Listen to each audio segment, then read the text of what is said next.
Welcome to Dental Unscripted.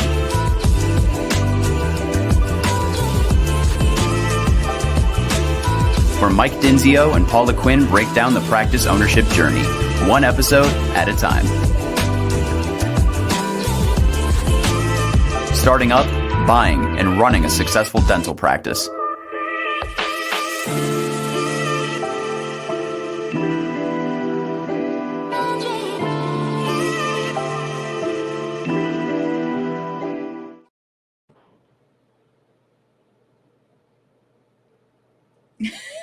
All right, guys. Welcome back to another episode of Dental Unscripted.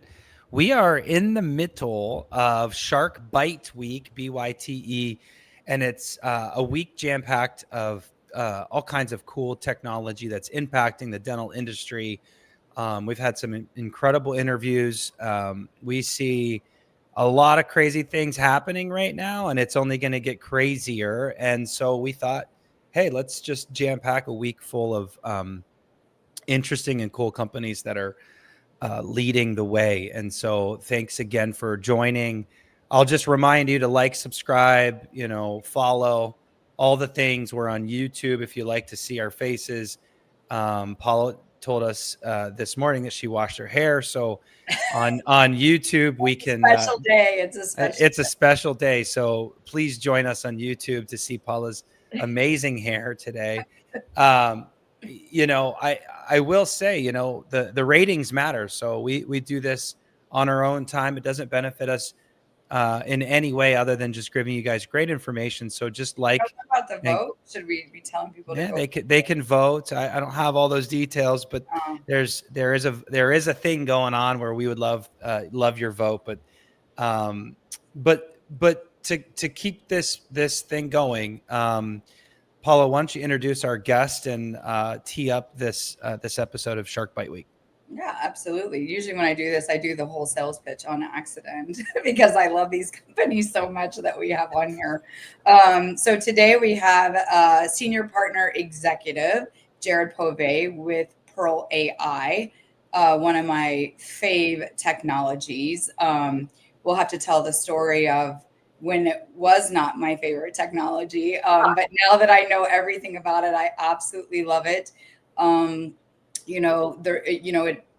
Everything from, case acceptance to confidence for dentists. And we'll get into all that. And Jared knows much more about that than I being a clinician myself, learned to read x-rays old fashioned way. I've been in dentistry for 35 years. And when I first heard about this technology, Michael, you'll have to tell Jared the story. We did not share this, but I'm sitting here thinking, I know how to read an x-ray. I've been reading x-rays for a really, really long time, even on the view box to the going in and developing them myself. I was so proud of, that x-ray. Not only did I open the contacts, but then I went in and developed it and brought it out, and it's just the right density and everything. So when this technology came along, I'm like, what? They ain't got nothing on me. So, Michael, why don't you tell the story to Jared real quick of the first time you were like the dentist, remember, from Texas that was on the trade show? No, Jared, it was an amazing conversation and experience for me. So we're sitting at a trade show booth, like we're doing a trade show. By the way, I'm clinical. Michael is not. So I've got the 35 years clinical. So go ahead, Michael. Yeah. So we're talking to this doctor, and of course, he comes to us not making as much money as he wanted to or would like. And I'm talking to him about his financials constantly and just trying to help him with that. And he calls me one day and says, Mike, I went to this seminar, and this is like in the early days of Pearl AI. I don't know how many years have you guys been out there? We started in around 2019, 2020. Well, yeah. It's around there. Okay. So it's like maybe 2021 ish. Okay. And I don't know anything about your company. And so he's like, I didn't either. Yeah. And so he went to this seminar, and he's like, I'm going to sign up. I got to sign up now because they're offering this sweet deal and I got to take it. I'm like, well, what's it do? And he's like, well, it reads x-rays. And I'm like, I don't even know how to have this conversation. So I passed the phone to Paula. Paula's the clinician. She's the clinical coach. And so, and I'm thinking exactly what she's about to say. So she gets on the phone with the doctor, and I hear her talking in the next booth over, and I hear her say, meanwhile, I just took a drink of water. Okay. Just took a drink of water. And I hear her on that right over there say, well, doc, I don't understand. Can't you read an x-ray? It's like the most, and I just shot water all over the booth. And it was just amazing. But here we are, full circle, right? So we're like, you can't live without Pearl Yeah. AI now. yeah, exactly. So Jared, that tees you up for like why All the dumb people out there. No, just Love kidding. it. We're not calling anyone dumb. All the people who don't fully understand the capabilities and potential and what this actually can provide to them as a clinician in their practice and for the patients, right? So, Sure. Jared, what do you think the number one thing? Well, tell us a little bit about the company. We haven't even. No one knows what the hell you even do yet. Yeah, founded by dentists. The president of our company, actually, this is his second AI company. So he's done this before. He knows exactly how to, get it going. His first company, really high level, read images off of social media campaigns, like for advertising purposes. And so his dad's a dentist, and he went to him and was like, "Wait, He's the one collecting all my data. Is that what you're saying?" Yeah, exactly. And he essentially said, "Hey, look, you read images all day. My AI can. There's got to be something here that we can collaborate on." And a couple of years later, Pearl is here. That's crazy. So, and why the name? What is there a significance behind Pearl? No, that's a good question, because I didn't know either. But it's as basic. Once I say it, you'll be like, "Oh yeah, it just makes sense. It's your pearly whites." Oh, right? okay.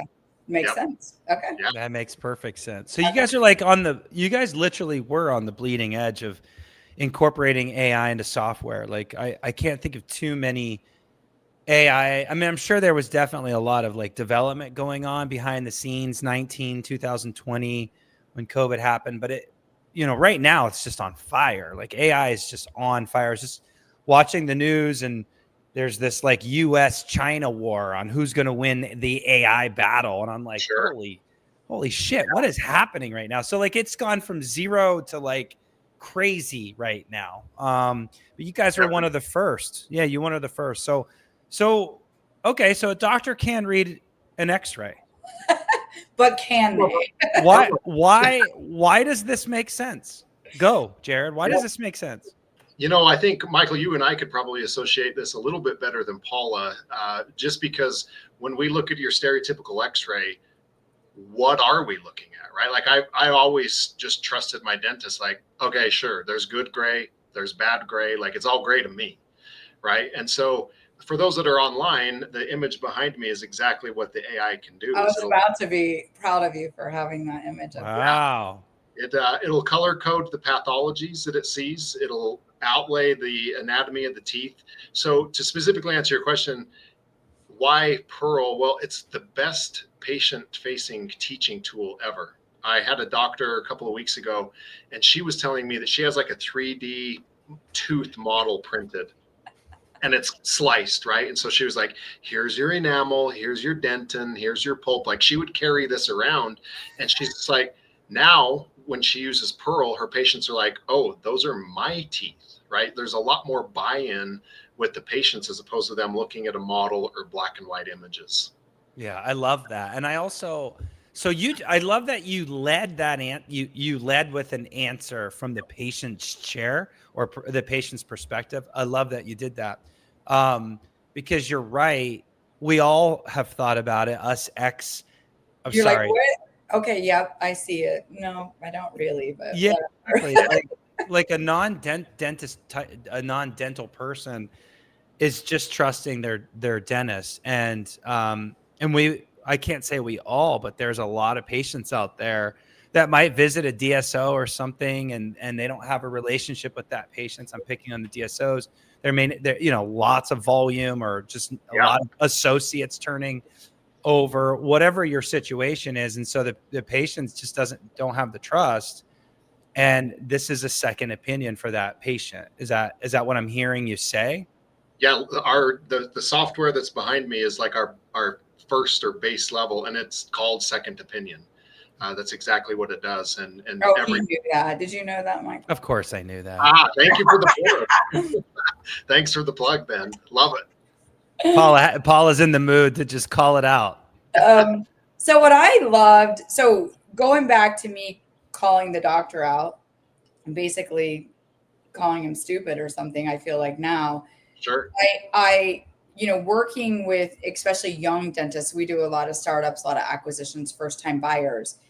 I think it's less about being able to read it and a lot about having the confidence to say it. And tell me a little bit about, I can only assume that part of this is that it's like, not only do I see it, it's being marked and AI sees it as well. So that second opinion isn't just for the patient, it's also for the provider to have the confidence to not be questioned by the patient maybe as much, having more people say yes so they don't feel in front of their team like I diagnose the patient isn't doing it. I get a lot of young docs that are either associates in a practice that they're following behind this guy that's been doing it for 20 years. They don't want to say, and hygienists are the same way, by the way. So I'd like to talk about on the hygiene part too. I know I'm jumping around, but I will go back to it because I feel like a lot of hygienists don't want to diagnose or co-diagnose, have conversations, tee it up for the dentist. So can you speak on that confidence level? Maybe, I don't know if you have statistics or anything to back it up. You don't have to. I'm just throwing it out there. Yeah, statistically, a doctor's going to see about 37% more. I kind of phrase it as they'll see it sooner, right? And so there's been a move throughout dentistry where they're moving towards a more conservative type of approach as opposed to just drill and fill everything. Now they just want to preserve the tooth as much and as long as possible. And so as an example, incipient lesions, the AI can see that years before a normal human could. Even a trained 50-year dentist, the AI can be years ahead of that. And so it's just more of a combo. When they're working together, it's better, more efficient, more effective. My favorite story actually is kind of the reverse, Paul, of what you were saying. Because of course, the younger generation loves technology. Like I always say, I can't wait for the students to graduate because they've been using AI forever. But I was at a convention like what Michael was saying, and it's just hopping. It's always busy. I have a lot of vendors that say, if we see Pearl, we know this is going to be a big show, right? Because Pearl is here. Mm-hmm. But a father and a son team practice came up to me, and I totally stereotyped as like the dad is using a typewriter, dipping the images like Paula, right? And the son is going to want it. But it was reverse. The dad was just like, hey, I'm so tired of him coming and tapping me on the shoulder every 5 minutes. Hey, will you look at this? Can you confirm this? He's like, Pearl is going to fix that for me. Oh, wow, that's cool. Yeah, it was a good learning experience. Yeah. Well, I maybe I've heard a presentation once or twice, but my thought is like what really resonated with me was the shades of gray, right? Human. Can you talk about that? Because in my mind, like that really hit home for me personally. Even seeing a dentist, I've gotten totally two conflicting diagnoses from two different dentists. Yeah. One from an ultra conservative dentist, and one from arguably Apparently maybe very aggressive. more aggressive. And so like I almost sitting in that chair thinking, well, gosh, like I'll listen to the computer instead. Right. And it's only what your eyes can see. And so can you talk a little bit about how that shade of gray matters? And it almost takes the emotion out of that conversation. And to Paula's point, by the way, like it would be nice if we could get some consistency in the industry where if we bought a practice, and someone's more aggressive or conservative, whatever, this model just kind of eliminates that concern from an acquisitions perspective. So anyways, I'm just kind of bouncing around a little bit, but tell us a little bit about the eyes and how that and what that looks like. No, that's really powerful. And that's one of our common themes is the shades of gray, right? Like if I'm speaking, I'll typically say, hey, we're going to talk about different shades of gray, right? And people kind of perk up if they're fans of that book. And it's just kind of a good way to warm up everybody. But yeah, Michael, you and I, if we look at an x-ray, we see probably 30 different shades of black and white. If Paul is looking at it, it's going to be between 40, 50. A dentist is going to be between 50. Unicorn dentists are about 70. So right there, it kind of tells you the differences of literally why a patient can't see everything that a dentist can see because their eyes are just trained differently. And a dentist can see almost twice the amount of shades that their patient can. The AI can see about 130 times the amount of shades of black and white that a dentist can. So it's able to just see on such a small scale that it's able to differentiate, is this cervical burnout or is this actually decay? That's where it kind of can pick up those incipient lesions, as I said, years before a human would be able to see it. Wow. Yeah, that's pretty cool. Well, do you have any statistics or how, like, I mean, your company's called Pearl AI, right? So you're using AI somehow to throw out, what you guys are seeing. So it's literally the epitome of Shark Bite Week. Do you have any statistics on practice performance? I mean, you guys have been around for a minute. I'm sure someone that incorporates this fully into their practice, I'm sure you've seen some great things come out of those results. Do you have anything to share? Yeah, I actually was on so what most of our sales reps do on a day-to-day basis is Zoom meetings, right? Somebody saw us somewhere, they expressed interest, we'll jump on a Zoom meeting. And earlier today, it was so fun because yesterday I demoed a doctor. He loved everything top to bottom. He said, I just want to make sure my team is going to be as bought in as I am. Can you demo them today? And so about an hour ago, I just finished that. And it was so cool to just hear from front office, assistant, hygienist, and then also the doctor blown away at everything that Pearl was able to do to streamline the effectiveness, help put everybody on the same page. Statistically, those are difficult because you would have to rely on like really, really good data. And as you guys know, as consultants, sometimes offices are just, hanging on as tight as they can by a thread. And so the data, if it's there, we're able to process that on average. If a doctor or an office incorporates Pearl full steam, everybody's on board, within the first month, they're going to see about a $9,000 jump in production. 9,000? Quick, Jared, I know what you mean, but explain what you mean with them if the data is there. So a lot of times, so a great example is, if we meet with a doctor and they're just like, yeah, I have a great case acceptance.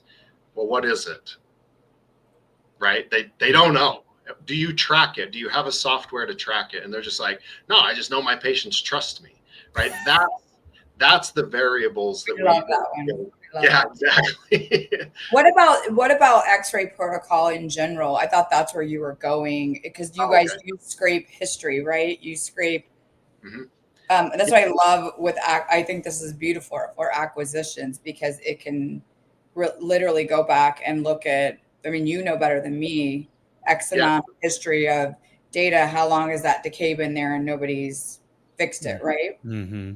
So our platform what we call practice intelligence will go back 18 months and scan every x-ray of every patient that has been in the past 18 months. The next step of what it'll do is kind of categorize what it finds and then do a chart audit, right? So if on my x-rays, it finds a decay on number 3, it's going to go and read my file. And if there's no codes in the ledger to say that it's been diagnosed, so obviously nobody's been working on it, it'll flag it. So when they look at my name on the schedule, it'll say, hey, there's some undiagnosed caries on Jared. Get in here and take a look at it, right? So before I even show up, the entire team would know, here's why he's here. Also, there might be some opportunities, doc, take a look. And then it's just kind of steamrolls from there. So can pull an unscheduled list to fill future appointments, or does it have to be somebody coming in? Like, can you pull a list of just all the decay that's unfound, and you can call on those patients and try and get them in? Yeah, so you could run a quick report. The office that I was on an hour ago, they were dentrix, and they're just like, it's impossible. You have to click like 50 times to find out who needs a crown, right? And so with Pearl, it's literally 2 clicks, and you get a list of everybody who has an unscheduled crown. So go ahead. No, I love that. This is a front office's dream. Exactly, right? So if they get a cancellation of a crown, their worst nightmare is trying to be able to fill that dollar per dollar. Well, with Pearl, in 2 clicks, they can have a list of every patient that has an unscheduled crown. I love that. Well, I mean, we talk a lot about front office and like even the back on auditing your day and being prepared for your day and pulling opportunity in where there's opportunity. And that could be billing, collecting, scheduling family, wishing people happy birthdays, all kinds of really good stuff. But to like add the element of, hey, there's some like treatment waiting for you to just pick up, like, dude, that's next level. But what's great about Michael, and I think it's what you're saying, but I just want to make sure the listeners are hearing. It's not even like all we can do as front office hygienists, people and professionals in the practice is look at what's unscheduled based on what's been diagnosed. So we look at the treatment plan. This is next level because it's ripping through the last 18 months. If doctor missed number 3, DO, D, buckle, whatever, this is saying, hey, this not only is an opportunity, but it was undiagnosed. So it's even adding more to the treatment plan opportunity than just what I already said was on there that patient hasn't done yet. Do you know what I mean? I don't know if you 100%. Yeah, 100%. I'm just like thinking, man, like I remember a consultant told me when I was getting into consulting. It wasn't me. No, it wasn't you, Paul. It was before you. I know not everything comes from you, but she said to me, she's like, it's all about the schedule. It's just all about the schedule. And I'm like, what are you talking about? Like, I came from banking. Let's look at the profit and loss. Let's cut costs. Let's do some marketing, get more bodies in, whatever. But the more and more and more I get into this industry after so many years of been in already, it is all about the front. We could provide the front office with so many amazing tools like Pearl AI, like the phone stuff we've just talked about, like dental intel we talk about all the time. So many things to help doctors be more productive.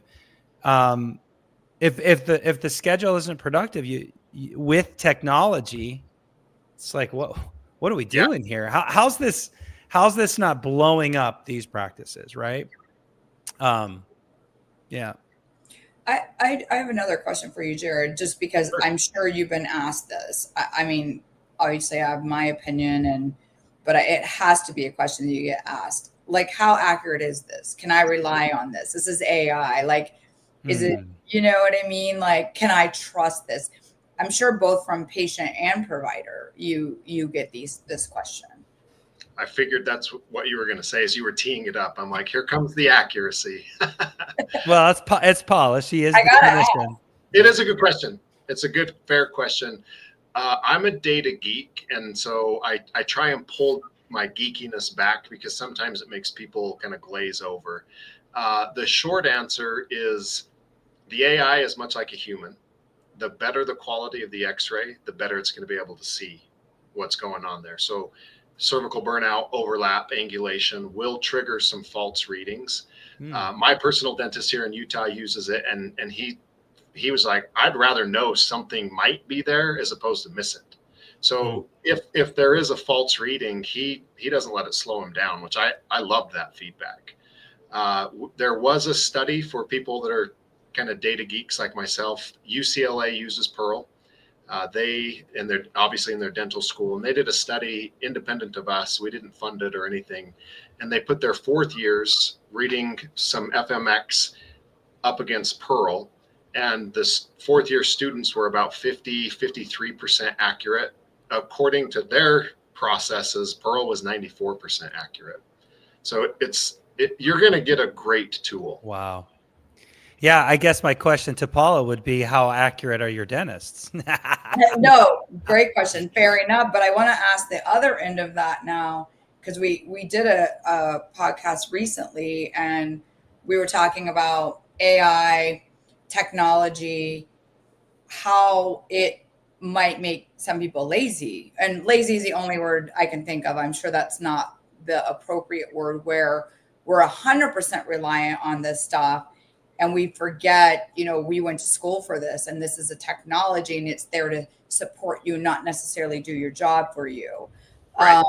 Any words of wisdom on that, or even just thoughts on that? It can be inappropriate, whatever. Yeah. I mean, I don't mean it that way. Yeah, you could be inappropriate, Jared. I thought this was It is exactly- unscripted. I mean, don't It's hold unscripted. back your thoughts. Like, it might not be, I just call them lazy. You know what I mean? Like, Yeah. I want to hear your perspective. I love I guess it it. doesn't have to be politically correct, Lenny. Oh, perfect. I've got a vivid imagination, so now I'm like derailed here. That was Michael. He started that whole shit. Becoming lazy. I think it's a great question. It's something to be aware of. I think it's dependent on obviously the user and their staff. I had a dentist tell me, I thought I did great restorations until I got a great hygienist, right? And that hygienist was kind of like that backup, like, you missed this or finish this or whatever. Yeah, exactly. And so for him, that's how he appreciated Pearl, is he was like, this is my new great hygienist. It's going to help keep me consistent. I always say trust but verify. If you see something on Pearl, obviously go in and do your due diligence, incorporate, the oral history of the patient and things. Are they drinking battery acid, or do they have good hygiene? Those types of things. So because I'm aware of Pearl will trigger some false readings, I think it's my due diligence to let the doctors know, trust but verify. Well, it's kind of like back in school when you got a reference. You didn't just get one, right? You didn't write a paper on one reference. You had to have multiple. ChatGPT, if it spits something out, you better verify it. Google, what was that Wikipedia? Everyone got really afraid of that because you know what I mean, though. No matter what it is, you should fact check, because definitely. So I guess that would be the same advice for AI. Is it's amazing. It's a great support. Like you said, trust it, but verify. So we were talking about those Zennials on the last episode, and it would be really interesting to see like what the Zennials will be as dentists using all this technology, and then what that next generation dentist is going to be like. And it's like, will they verify? Will they? Well, it's like, will they verify? I don't know if they need to. They might not need to. If you've ever talked to like a Zennial or someone, I don't know if there's younger right now yet, but like they'll be like, well, ChatGPT says, it's like, what are we talking about right now? Like, do you even question what's being spit out right now? So, right. Like, so is Pearl AI going to eliminate the dentist's brain? I mean, you don't do any of the treatment planning anymore. You just do the work, and we're going to have this robot diagnose you real quick. Like, who knows where dentistry could be in 10 years? You know what I mean? Exactly. Well, I'd love for Jared, if there's anything we're missing. I was going to say it's a great tee up for your last question, but I think if there's anything you want to bring to the listeners' attention, or Michael's and I's, about Pearl AI that we may have missed or didn't touch on, we'd love to make sure that gets out there. No, I think it's been great. I always just echo, everyone that I sell to that has used another platform just appreciates the build, and the user interface is what we call it. It's easy to use. And the reason is it was built by dentists and hygienists, right? Based on their real world experience. So many times I'll get a dentist, office manager, or hygienist that says, oh my gosh, this is exactly what I've been begging for. I just didn't even know this existed, right? So it's really, really fun to put your, jump in the corner with a company that was built by dentists, founded by dentists, directed by dentists. Our clinical directors are all practicing dentists. I'm crazy. assuming you have some training for both the dentist, the team. You all provide some of that. Yeah, we have a few avenues of training. When we first started, we were doing like literally everything is one-on-one. Everybody's got to get together on the same, Zoom link, same day, same time. And a lot of our offices, surprising to me, said this is almost impossible, right? And Paula, both of you know, dentist offices can get screaming 1,000,000 miles an hour. So we moved to what is mostly used as like pre-recorded training videos that we send.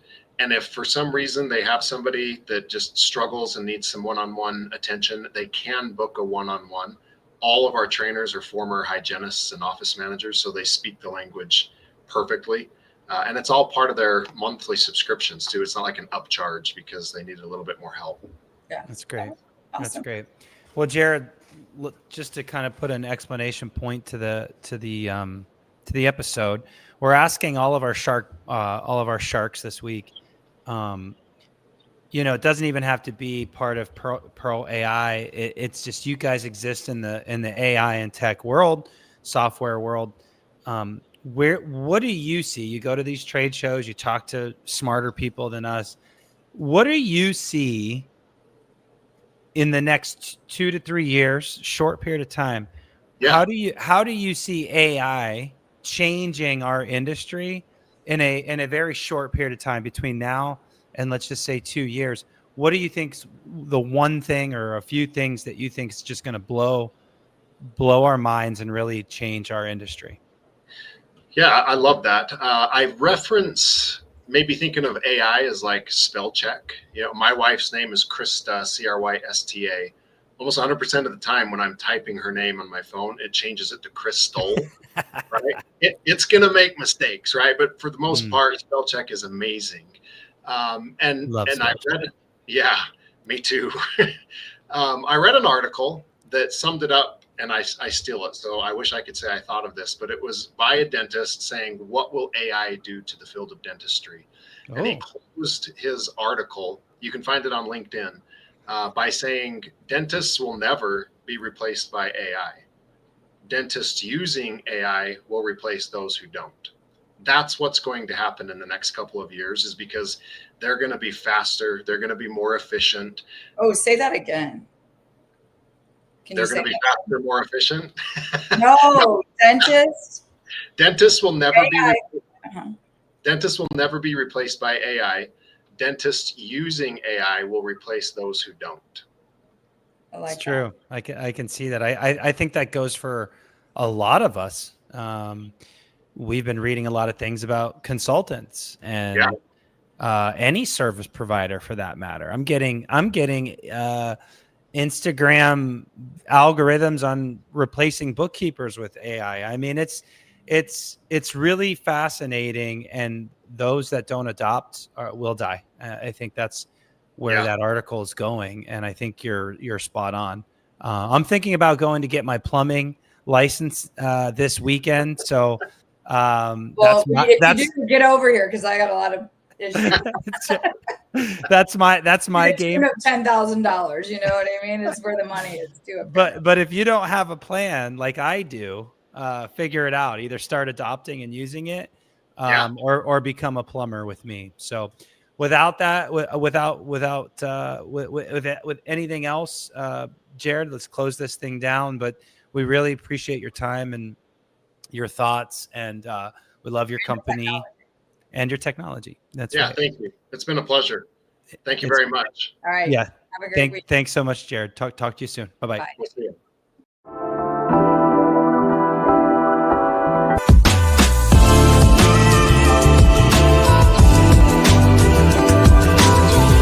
Thanks for listening. Let us know how you like the show. Rate us on Apple and Spotify. Subscribe and follow for more.